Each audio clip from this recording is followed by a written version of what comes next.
What's going on, everybody? Welcome to another episode of Fandoms Anonymous, another episode of the one-on-one series here at Fandoms Anonymous. We have a very, very, very special guest, somebody that is near and dear to my heart. I had an opportunity to talk with him for a little bit the last couple of days or so.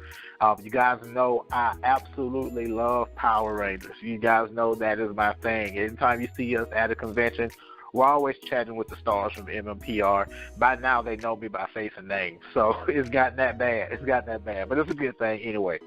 But Power Rangers would not be Power Rangers without the music behind Power Rangers. You guys know I'm a musician as well. And today we are talking to none other than Mr. Ron Wasserman. How are you doing today, sir? I am doing beautifully, and I hope everybody out there is doing great. It's great to be here. Most definitely. Now, I know how I got started in music. It was, I'm not going to call it a fluke. I don't know what to call it. It just happened.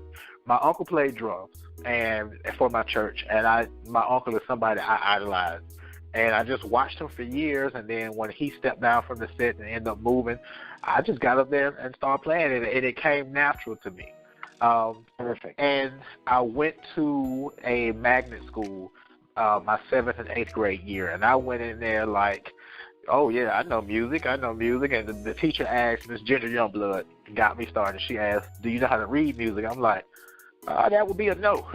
So she basically went over every mouthpiece, and I have big lips, so this was 7th grade. So the only mouthpiece that fit on my mouth was the tuba mouthpiece, and that's when I started reading music and playing tuba. So within that first year, I was in beginning band, but that next year I jumped all the way up to advanced band, and I was in the jazz band. So music is something that came natural to me, and for years I thought, oh, if my uncle did music, and I know my mom sings, she did play the instrument, my sister can sing, and I know she didn't play the instruments, but the genetics come from my mom and dad. So when they go back, and then my dad all of a sudden years later says, oh yeah, I played the trumpet too. Oh, okay, thanks. we're about 3.5 years into my music career, so thanks for finally saying something. So I finally figured it out, where the music came from. But where did it come from for you? How did you get your start? I was born with it. According to my mom, I was trying to crawl out of the crib to get over to the radio. She was playing something, or to get to the record player. And I started playing piano when I was 3. I remember starting on, I don't even remember what we had. It was like almost just paper. You just sit there and hit the paper. And then we bought this horrid old upright piano for $25 somewhere, and I just played on that thing like a madman. And then when I was 6, my uncle, bless his soul, got me a used spinet piano, and I took music lessons, but always got thrown at, kind of put my own take on things. They would give me the assignment. I had a little tape recorder, and I would record what they were playing, and then I never really read. I just kind of could do anything by ear at that age, and I would just work out my own way of doing things. And when they figured that out and I wasn't going with the program, I was always asked to leave.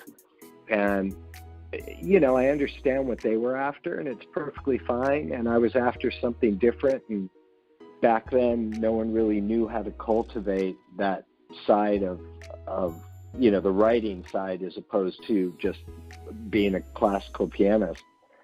So that carried through. So it was just, it's in my blood, and I'm adopted. And as far as I know, nobody in my biological family has any musical ability at all. So who knows what happens, It just ends up in your brain, and that's how I'm wired.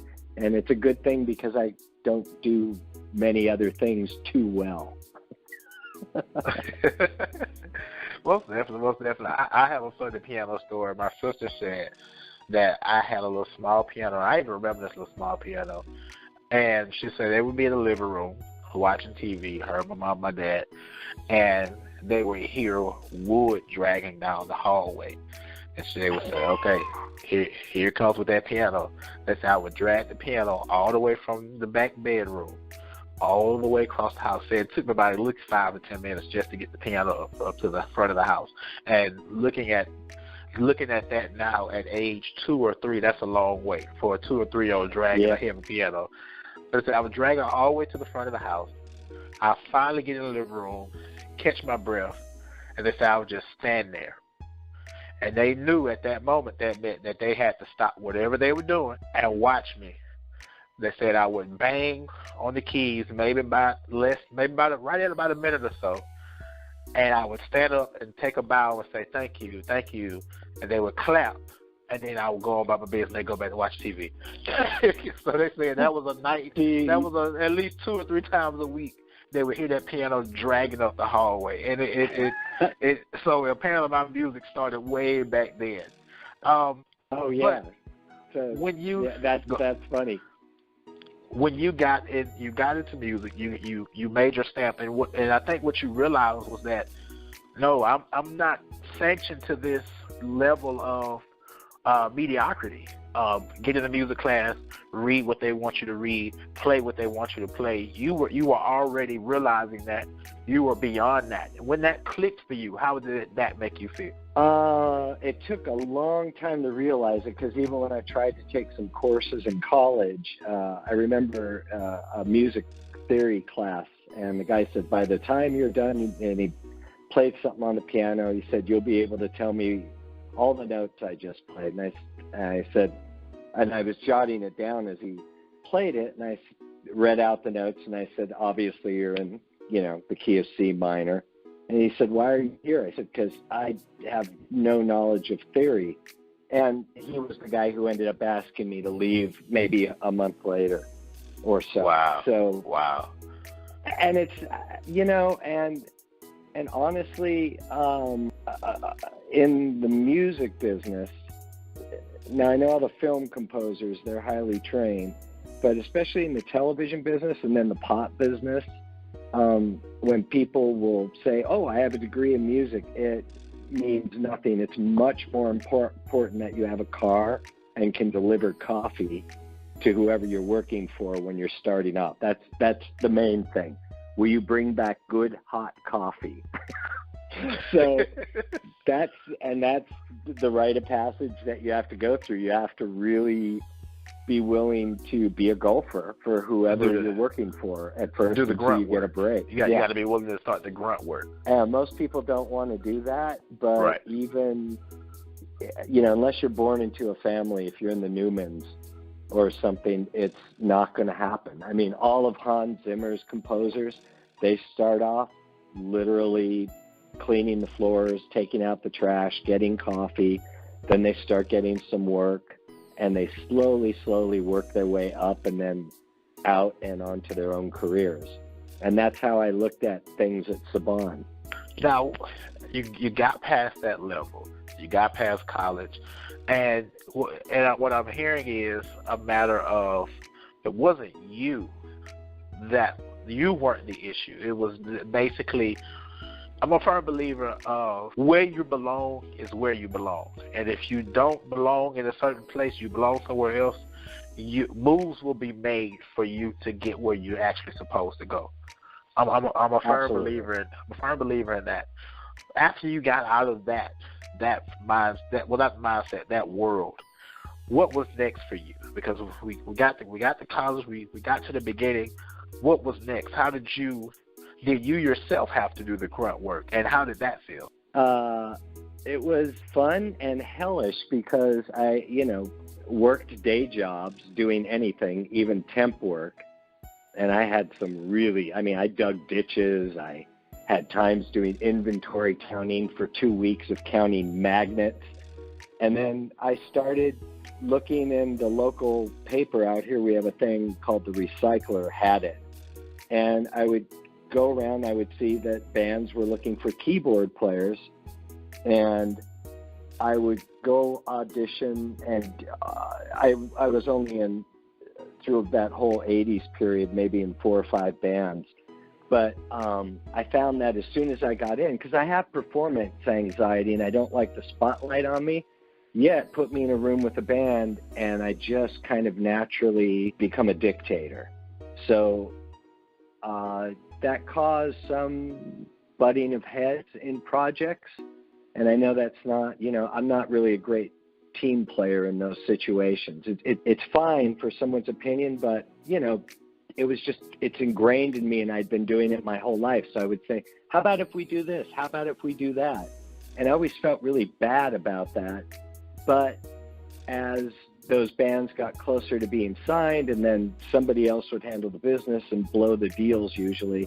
And then I ended up getting hired onto a couple signed bands.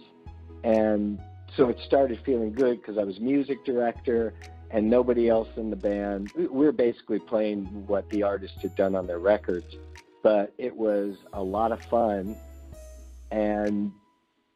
but it wasn't going anywhere. I was getting a real big taste and touring around a little bit, and it was great fun, but I knew something had to change, so I started working with a lot of singers, writing their stuff, doing their demos, and just trying to find anybody who had a studio and just saying, look, if you let me in here working tonight, I ended up being friends with those people.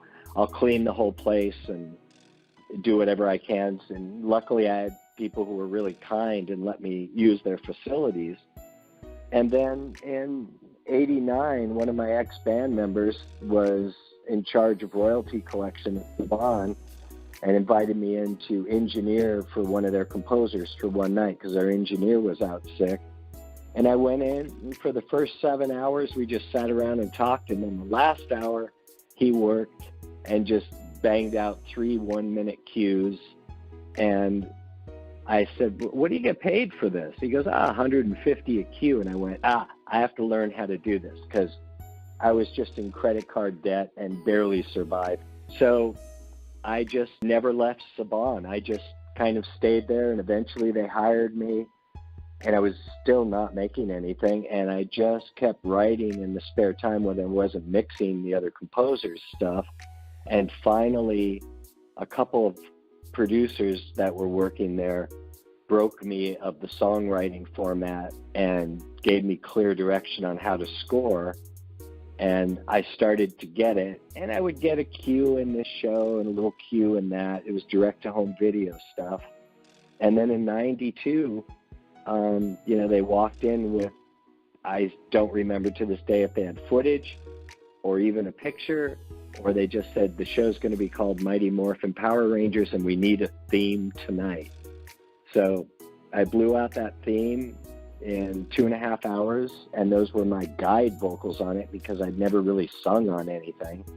And I thought, we'll see what happens. They'll probably hate it because I'm breaking all the rules of children's television with this rock thing.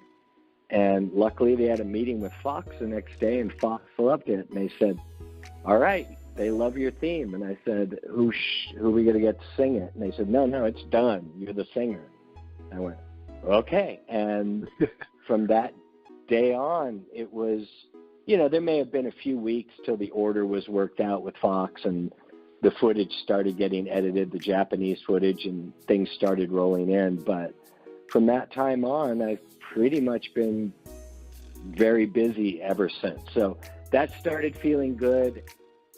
Everybody throughout the industry knows that it's the same that Hans Zimmer and every other, even though Haim Saban's not a composer at all, but he takes the rights, and that was the thing. You're going to get paid to learn the business here, and hopefully you stay, but if you leave, you leave. So once things really took off, and I was doing that, and X-Men, and Sweet Valley High, and the commercials, and everything else under the sun there, I went in and tried to negotiate a deal to where I'd get a fair amount of the royalties and the writer's share, and they said no, and, it was a very polite goodbye with a handshake, and I was out of there. And then they still sent me stuff to do at home, but I had to, it was like getting paid to go to college. And after 3 years and composing 80 hours a week, week after week, I felt my chops were good enough and I understood scoring, and I could go out into the world and try to secure some better deals for myself and break out and do other types of projects. Now, as I've been doing my research, I did not know that you were singing on some of these. And I'm glad that you brought it up. And it goes to question. I think this would be anybody that's listening will have this question. Are you singing the entire song, or are you just singing parts of it? No, I'm doing everything, and then we did another somewhere between 26 and 35 songs for the series. And wow. Yeah. Anytime anyone needed any kind of rock vocal thing, that's what I was doing. And then on Sweet Valley High, I had to, we weren't married yet, but I just begged my girlfriend at the time to please come in and sing on that theme. And that launched a whole career in commercials for her from that one theme. So we got a lot of good stuff out of Saban, even though it was. And, Haim Saban and I got along great. We were both direct, to the point, don't waste any time, no BS. It was the middle management people between he and I that really just drove me nuts. And at that time, I wasn't really great with, you know what, I'm fine with authority if the person knows what they're talking about. But as you run into all the time in any business, there's always some mid-level manager that's never done it and doesn't know anything and now wants to start telling you what to do so they can say, I worked on it. So Absolutely. That I had a lot of heated conversations with over the years, and it was getting pretty stressful there. So it was time to go. But it was a lot of fun while I was there. It was definitely a different time, and we were kind of unsupervised, so it was almost like a party going on every evening. We all worked our butts off, but I was the only composer there. And then, but I mean, it was me and the sound effects guy, which I'm still good friends with, and then the music editors and the picture editors. Everybody was there, and it was a really fun atmosphere, and we were just doing enormous amounts of work, so no one ever got in trouble. We always finished whatever needed to be done. Most definitely. These themes are iconic, from the X-Men theme. And like I said, I was a musician in middle school through high school, and I marched in college here at Alabama State University here in Alabama. And the X-Men theme, in what we call the historic HBCUs, historical black colleges, universities, the baritone sections, or sometimes all the sections, the trumpet sections, the baritone sections, sometimes the saxophones, the mellophones, even the tubas, that we have what we call fanfares or call-outs, where we're trying to outblow that other adjacent section in the other band across the field. And believe it or not, the X-Men theme and the Power Rangers themes, those are call-outs, and the whole section has different pieces and parts, all throughout it to make it all blend into one. So you could be at a game on a Saturday and you'll see a baritone section stand up. It could be anywhere from 10 to maybe 20 baritones and da-da-da-da-da-da-da, that are just loud, blaring all across the field. Note after note after note. If I can find a video, I'm gonna have to send you a couple YouTube links. Please. This happens. Same thing with the Power Rangers thing. Like, this has traveled far beyond what you might have think it has over the years. I've seen tuba sections with sousaphone sections do the entire Power Rangers theme. So it has become a thing that's engraved into it's always been a huge part of my life. Like, people don't understand what it meant to wake up on Saturday morning, fixing that bowl of cereal. You just getting the crud out your eye, and you hear that theme bland on the TV from the living room. So now it's a matter of, let me walk fast, but not fast enough while I waste the cereal on the floor and then get in trouble and then miss the first 2 to 3 minutes of the show because I got to clean milk and cereal up so I can get back to the living room because that theme, that theme signifies the start of the show. That's one of the biggest things. So what did theme writing mean to you? Knowing that what you wrote, what you composed, what you sung and performed on was the indication of the beginning of a show or episode or even music throughout the show. At the time and even afterwards, it never really affected me because for 2 reasons. A, I was aware of how big it got, but I never have ever, no matter what I've worked on, I've never bought into that and patted myself on the back. I just would say how fortunate that came out of me. I've always said I've always felt like a radio receiver. I just pick up a signal and the ideas come, and wherever they come from, I'm fortunate that happens for me. So I never really thought about it. And 2, the biggest thing, myself, all my friends, nobody had a kid that was watching it. So if I went out with my friends, they wouldn't go, my kids at their school want you to come by, because there was just none of that ever happened. Fast forward 15 years where everybody who grew up watching it is now, older and can communicate. Then I started really getting a grasp on how big that and the X-Men theme was. And I'm just flattered because through these years, it's luckily added a cool factor. I mean, even last September, I mountain biked like crazy. And last September, I crashed and just destroyed my right elbow, which I'm still have another, it's not horrible, but I still have another 6 months to a year. That's how bad the damage was. But even at physical therapy, everybody under 30, when they found out I wrote those themes, it's like, great. And how lucky is that to interact with people who respect you? Because, as soon as you say that you do music, you get that look like, oh, no, he's going to ask me for money.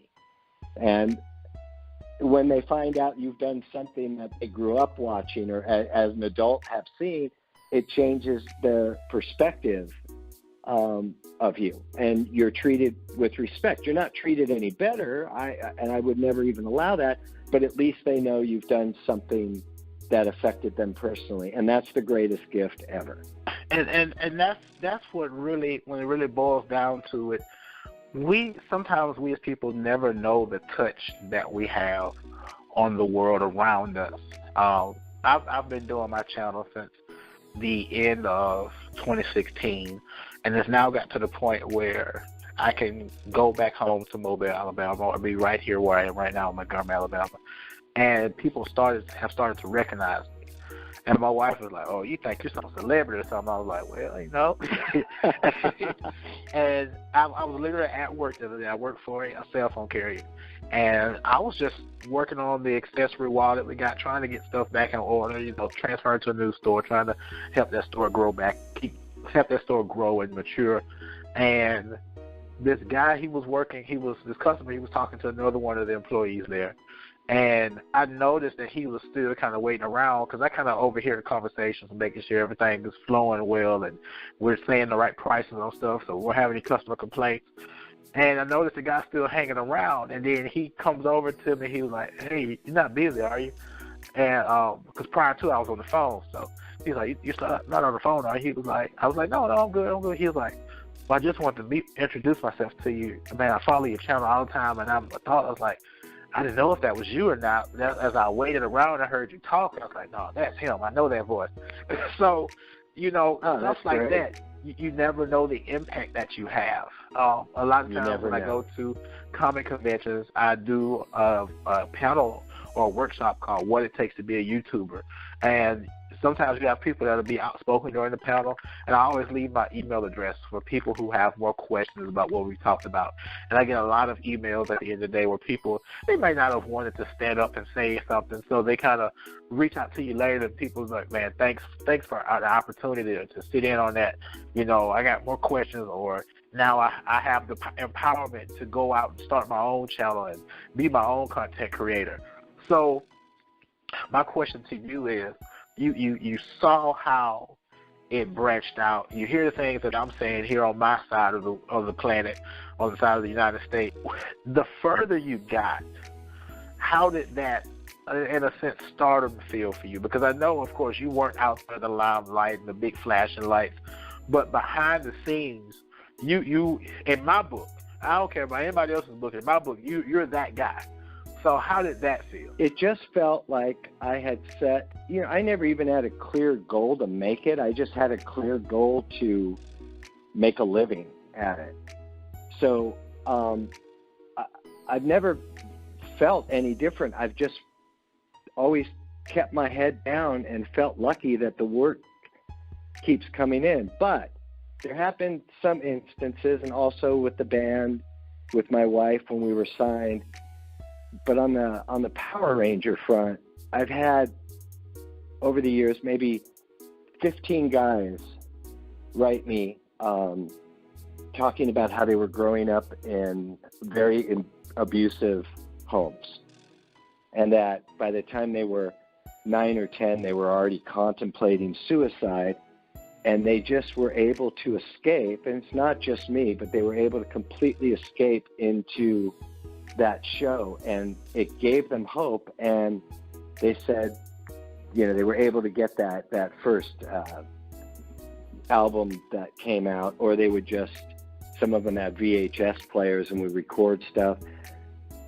They just said something in that music just gave me some hope that I could move forward and get through this time in my life.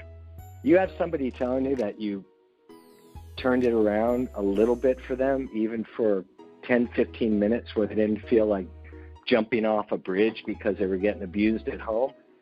That's when it feels like the greatest feeling in the world. It must be what doctors feel like when they save lives, although, the doctor's actually saving their life, but, so that's by far the best feeling. And we had that also with the band Fisher with my wife, where people would use songs for funerals or weddings, or they would say this song just happened to come on as I was contemplating shooting myself in the head. And I mean, literally, I decided to stay around a little longer because of what I heard. So how freaking lucky am I to have been able to create something that made any impact on anybody's life. That's the way I look at it. Most definitely. It's just great. That part is the best. It really is. Like my room, I call it my little man cave. It's where I film more videos for my channel. It's scattered with Funko Pops. I don't know if you've come across those, but it's scattered with over 200 Funko Pops. And it keeps growing, and my wife never figures out that it is growing. It just all looks the same. She just calls all that junk in the room, and little does she know, it grows week by week sometimes. But my entire room is like legitimately follows after stuff that you've done, and it's like talking to you and getting to know you here through this interview. It's like little pieces of my life have you stepped on it. Like, for an example, my cousin, one of his favorite Power Ranger themes, one of his absolute favorite, is Power Rangers Mystic Force. Now, I don't know if you worked on that one. I know you did a lot of Power Ranger stuff, but I can't remember if you worked on Mystic Force or not. Well, I had done Power Rangers SPD. Yeah, that is one of my favorites. Me to write. Yeah, that one was that was bad. Oh man. Another one that came fast and furious. I was right. And they were thrilled. Then Mystic Force came up. I wrote a rock theme for that. Disney said we love it. And then a week later I got a call and said, one of the new producers was listening to rap on the way in and wants it to be rap. And I said, well, I don't do that, but I'll try something. And obviously my vocal this time will be a guide vocal. And, you know, I delivered and I said, you're not going to like this, and I don't really want to do this. And the guy wrote back and said, yeah, we have something else that's better, so you're out. And then I released the rock theme online, you know, because I wrote it. It was no secret what the show was going to be called. And Disney got very pissed off at me about doing that and told me what a mistake that was. But that's the Disney machine. They're correct.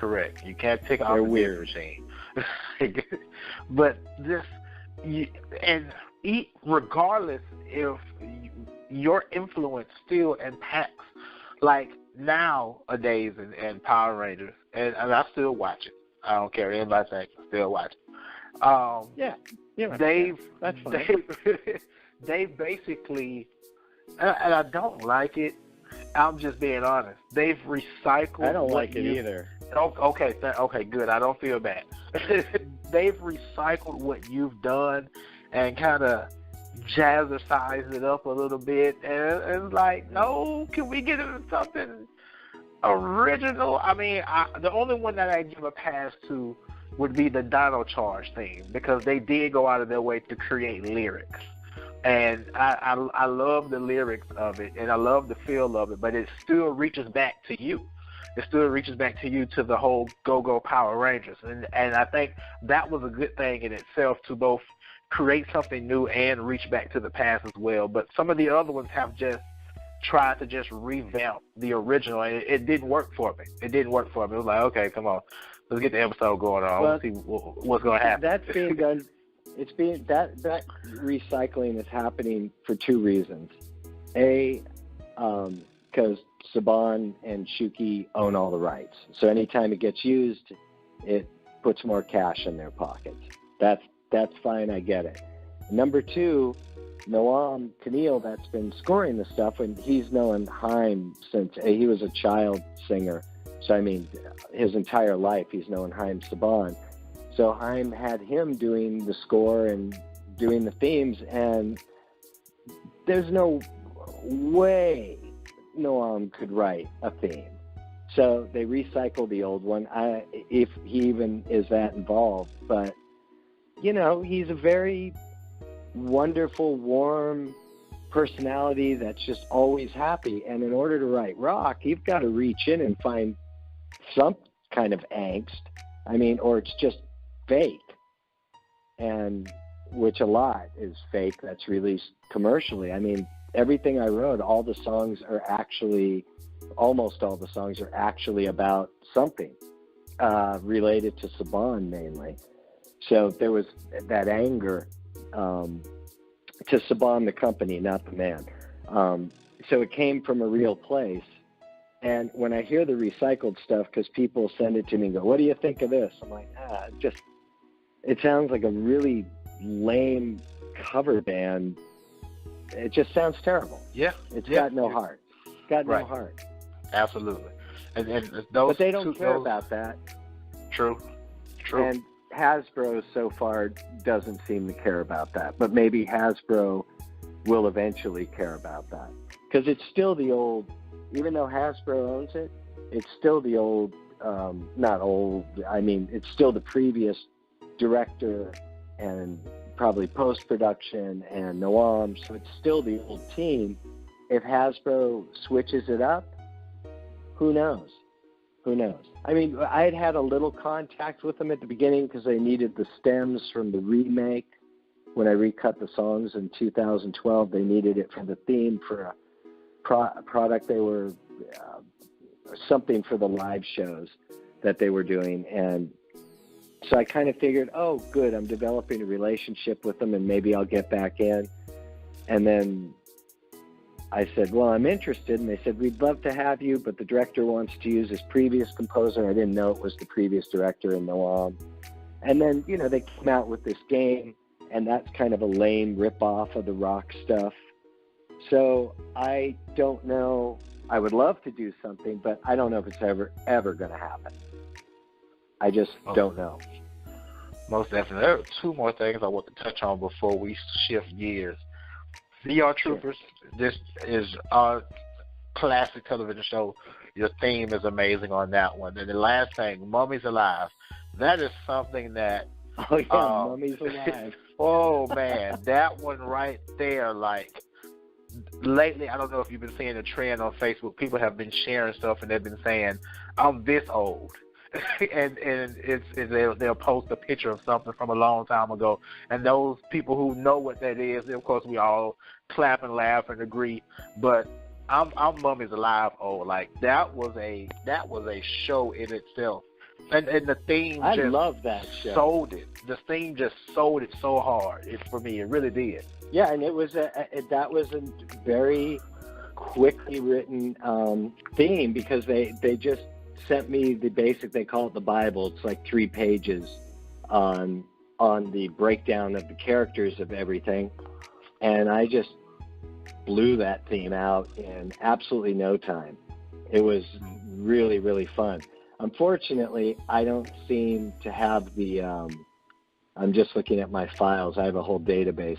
It seems like all I have are the demos and some of the splits, but I don't seem to have the full Pro Tools file with the original. It's too bad. Right. It would have been good to have that. Most definitely. It's gone. Now, I got it saved somewhere. Right. My next question is, I've noticed that you've done work on some television shows, reality TV shows. Of course, we've already talked about your themes. And you've also done work on video games. For you, what's the difference between the three? Well, a theme, especially these days, on it too. And this is never what they actually want, but when you deliver it, they always go with what's really safe. Let's say we want a theme that you can hear from the other room and capture someone's attention. It says, this is our show. So in case they're not looking, like you discussed with the Power Ranger theme, that they'll walk in the room and they'll know it's our show. And you have to do it in 8 seconds. All right. And there'll be dialogue over it. And there's going to be sound effects. Okay. So I always generally deliver on any of these shows 4 or 5 themes. I first do a couple that I really like, and then I do what I think they're going to like, and it always ends up being the one I think they're going to like. So it's not nearly as fun anymore. But that's what goes on with themes. The scores, everything's kind of a mishmash and is starting to sound the same. And even when I try and break out of that, even when they start off and they're like, let's do something different. So maybe I'll get a little edgier and add some distorted stuff or, something interesting. And then the network will go, whoa, back off. This needs to, to the production company. So I end up, that's why everything in these reality shows sounds the same. Everything. It's the networks mainly. They're just scared to step outside the little box in any way. Now, also when I deliver cues for those things or I'm scoring, the moods change maybe every 12, 15 seconds. So you have to adjust the emotion accordingly. In a video game, the one that I'm working on with this guy, now I was almost doing too much at the beginning. I would deliver a 5-minute cue and it maybe had 4 twists and turns. That doesn't work for video games because that thing's going to be playing in the background. It could be playing for 5 minutes. It could be playing for 6 hours. So I've had to learn to tone it down. It's different from the video games I did back in the 90s when it was mainly MIDI files and it was very specific. So now it's just a matter of finding this magic thing that morphs ever so slightly, and they average everywhere, from 4 minutes to 15 minutes, and you make sure that they can loop them seamlessly so it just feels like it's going on and on and on and on. And it's actually a lot harder to do that than to have something that's a bit more featured. And it's a whole different way of mixing. You have to mix things a little duller. You can't have anything stand out too much because you don't want it to get in the way of dialogue, or if somebody's doing a multiplayer thing, you want it to just kind of almost be like an environmental sound. And that's been a bit of a lesson. I'd originally written 7 hours of stuff for this guy, and went back and remixed everything. And as I started to, get it as things went along. So I went back and remixed those 7 hours. Now we found a 3-note melody that we really love that was on top of a few of them. I've got to go back and add it to all those others. I'll deliver those mixes, and then, we'll just keep continuing on stuff. It's a very different beast, but I love it. It's fun. Most definitely. Now, plus the guy that's doing it is, he's in his 30s, and he wants stuff that's cutting edge. He wants stuff to be somewhere between 9 Inch Nails and a video game score. So right. He's not worried about stepping outside of his little safety box and sounding like everything else. Right. He respects what got this stuff to this point, which is the original. Yeah. It's like in this day and age, if we don't, some stuff, of course, you can do the new way, as they call it. But there are some things that you have to tap back into and pull from for it to have some type of fulfillment. Because you have to reach, nowadays, we can look at what the Marvel Cinematic Universe is doing. They're reaching so many different demographics and age groups. You can't just cater to what's going on right now, 2019. Because most of your people that are going to spend the money are in my age gap, the 25 to 35 gap. Right. Those are your money spenders right there. And some of us in that age gap have children, and our children want to go see these things. So who's going to pay for it? I mean, they don't have jobs, so somebody got to, So you have to be able to cater to all different age ranges. I want to ask you, what do you think about nostalgia? Like, your work carries a high pedigree of nostalgia, and for what it looks like now, there's so many, everything is being redone. Like right now on TV, there is a live adaptation of the Jeffersons and all of the family from a bunch of different Hollywood stars. They brought back Full House. There are other shows that are coming back. There are other game shows that are coming back. There are other celebrities that are just all of a sudden coming back. Music and fashion. And that's pure nostalgia, because I really feel like the world got to a point where we're sick of this new crap. Let's go back and do what we used to do. So... Well, it's the only thing that's it's the only thing that can punch through right now. And, they run little tests. I'm not close friends, but friends with Sean Hayes. So during the election, they did, and I never saw it, they did some sort of they got the Will and Grace cast back together, and they did a little impromptu YouTube video. And it got such a huge response that NBC immediately said, let's bring back the series if everyone wants to do it. And there was something prior to that really started triggering. I can't remember what it was, but then it's now become a craze, and they're trying it with everything. And the reason being, well, everybody likes something familiar. And if it's got the original cast, that's best. Whenever it's a different cast, I don't think it works that well. Like if they were to redo a show from the 80s and, get people who look like the original actors, I don't think that works well. But it's the only thing that people go, oh, I already used to get a warm, fuzzy feeling from that show, so I have no problem giving it a shot and see if I like it. Because, you look at Netflix. Every day when I go on Netflix, there's like 450,000 new series they put out every day. It's so much, and it's so overwhelming that it seems like the only thing that might catch somebody's attention if there's going to be a remake of something from the 90s, and they would go like, oh, that looks really good. Maybe I'll check that out. So I think it's great, and I don't blame them for doing it, and pretty soon there'll probably be more remakes than there is original stuff, and then the original stuff will take the front seat again. It's all runs in these weird cycles. It definitely does, and I appreciate the remakes coming back. Especially like Fuller House and a lot of the game shows and things of that nature. I'm just waiting on somebody to bring Pressure Luck back. That is one of my game shows. I've yet to see somebody come back and do that yet. One of the things they're going through the biggest ones first, so they'll work their way. They'll work their way, but they're going to go for the hugest shows in history, and then they'll start.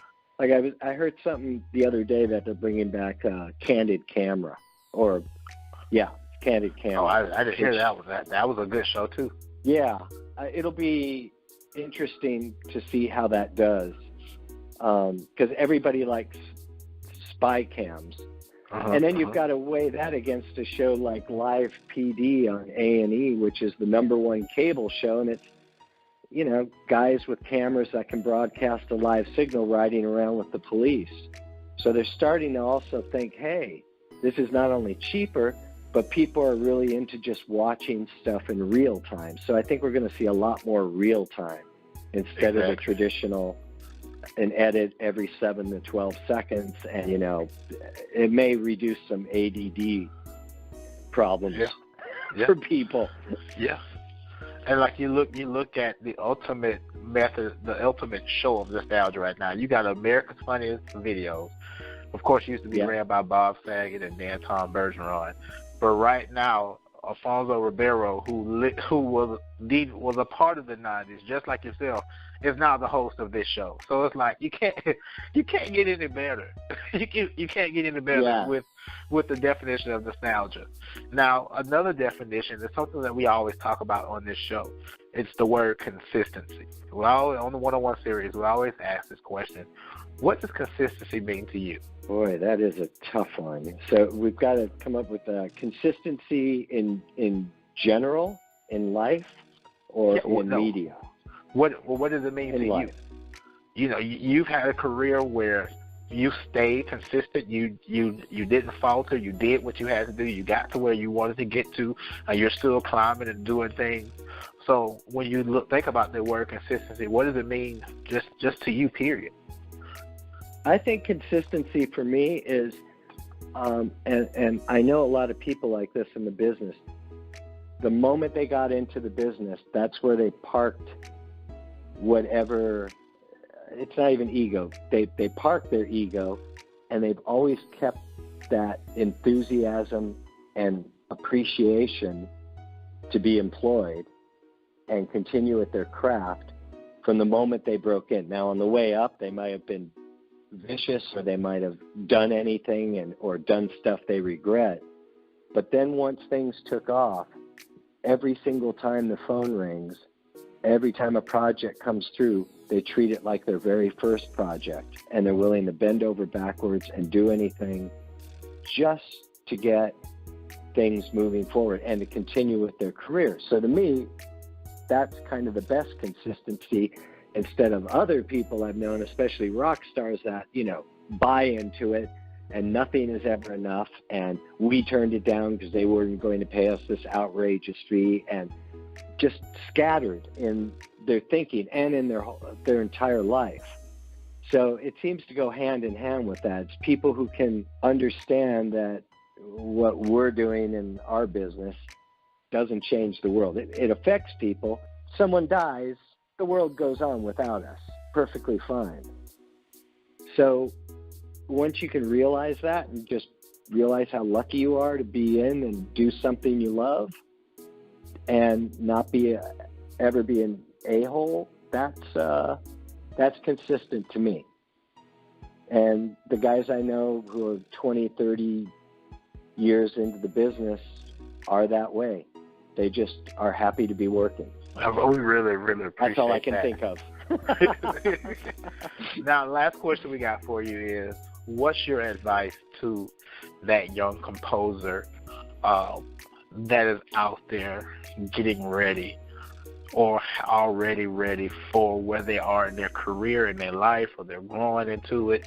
Because pretty soon I'm going to be doing a podcast with about several African-American band directors that I know personally down here in the Southeast, and just getting their thoughts on what it's like to work from the college. Some of these guys are at the elementary school level, the middle school level, and even at the college band level, getting their thoughts on who they are. One of them, for example, is a friend of mine, LeBaron McWhorter. He went to the same high school that I went to, but he was some years ahead of me. But when I got to that high school, his music was in our flip book, things that he composed while he was in high school. So we were playing his music, his renditions of things that high school still plays to this day. So that's great. He's composing and continuing to grow in what he's doing, and we're going to have a good discussion on that. But what's your advice to those composers, those singers, those songwriters, those people that want to do all three? What's your advice to them? Well, first of all, singers are notoriously the most difficult to deal with, always. It's just, I get it, because great singers are generally a little crazy, and that's fine, but they deliver on the performance. Over the years, I've had maybe now 25 composers, aspiring composers, contact me, what should I do? And I said, well, contact, if they're outside of LA, I'm saying we really you've got to be in New York or Los Angeles, especially Los Angeles. Said there's composers that their studios are worth $15 million sitting in Santa Monica, and they're always looking for somebody to come in and start working for them. So I'll say, just email those people with one line. Just say, all you have to do is say, want to work at your facility. I make great coffee, available 24/7, and just your name. Don't talk about how brilliant you are. Don't talk about what you went to school. None of that matters.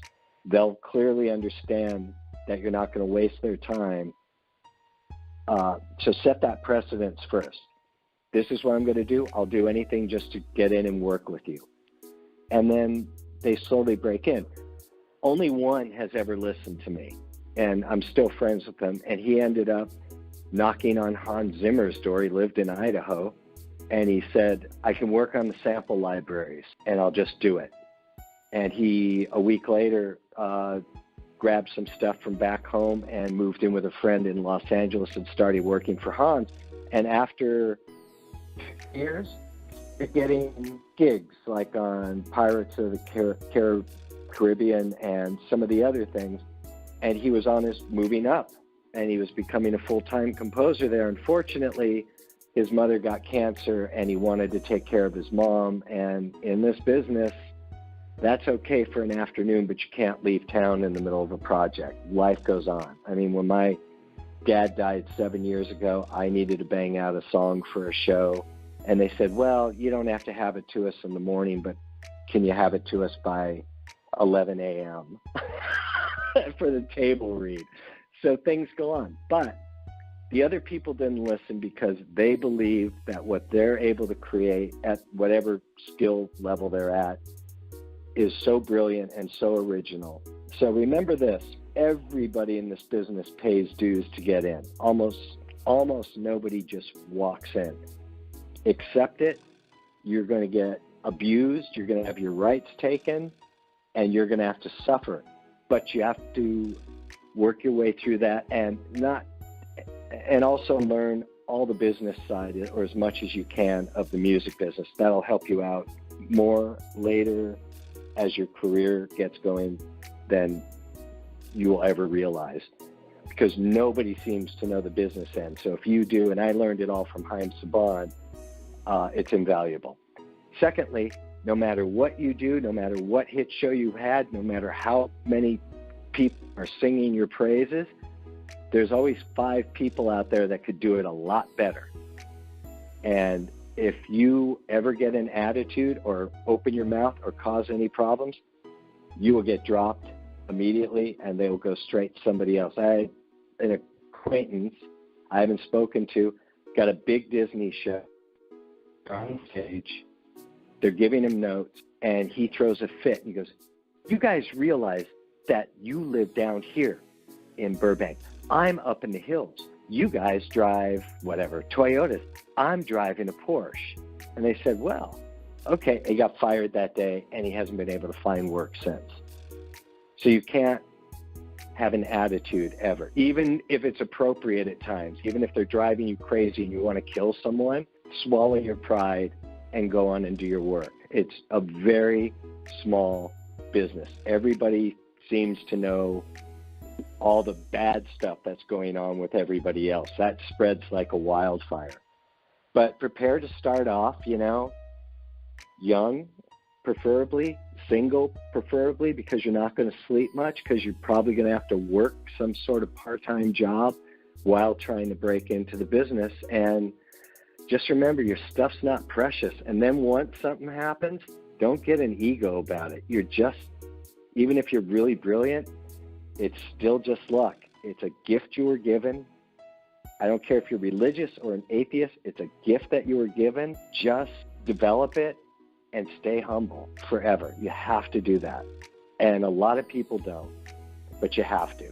That is what we call nuggets, golden nuggets of wisdom. Mr. Wasserman, we truly appreciate you taking time on the Fandoms Anonymous YouTube channel to talk to us today. It is truly an honor from a fan, from a musician. I truly, truly appreciate it. We want you to tell everybody where they can find you on social media. Oh, you can find me on Facebook. It's under Ron Wasserman, and you'll know it's me because it has that little blue check mark they gave me one day out of the blue. So that shows that it's actually me.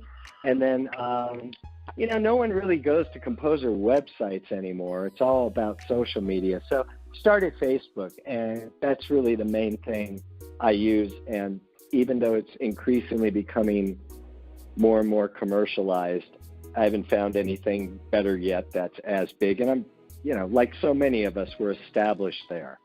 Right, so that's right. the best place. And if I ever have any music news or something to post, I recently decided with that Power Ranger game to take their trailer at a few hours free, and I just did what I would do for it. I'll always post it there. I don't post a ton there. I'm not going to be telling you about, I'm eating a cheeseburger right now. My foot hurts right now. I'm not that kind of guy.